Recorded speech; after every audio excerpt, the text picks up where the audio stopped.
On termine avec le printemps de l'industrie, l'occasion de visiter les usines de la région. Cette année, l'opération a pour thème l'innovation par le design. Et vous allez voir que même dans les sites très anciens, il y a de nouvelles idées. Gilles Bezou et Gérard Payen se sont rendus à Creil, dans la dernière clouterie de France. Regardez. Ce sont des rivets, oui, mais à quoi servent-ils? Dans les couteaux, exactement. Ce sont des clous qui vont fixer les manches des couteaux, et notamment des couteaux la guiole.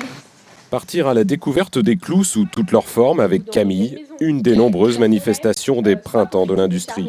Même si ici, dans la dernière clouterie française, créée en 1888, tout paraît bien loin du thème de cette année, l'innovation dans le design. L'entreprise ne s'endort pas sur ses lauriers. Il y a une recherche constante d'innovation, même si c'est vrai qu'on a des procédés de fabrication anciens et des produits qui sont suivis depuis 125 ans. On recherche aujourd'hui à travailler des matériaux nouveaux, à travailler de nouvelles formes aussi, pour répondre aux exigences modernes de tous nos clients.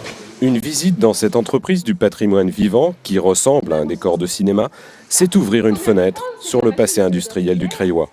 On avait énormément d'entre du fait que Montataire était une ville industrielle parce qu'elle était située juste au bord de la rivière et donc maintenant il n'y a pratiquement plus qu'une usine qui fonctionne comme ça, à part je pense Arcelor encore, mais toutes les autres ont pratiquement disparu, donc c'est un peu la nostalgie quoi.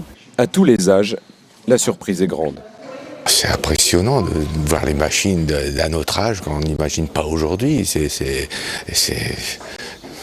suis bluffé parce que je ne m'attendais pas du tout à voir ça. Puis, la vétusté de l'usine, mais qui quand même travaille.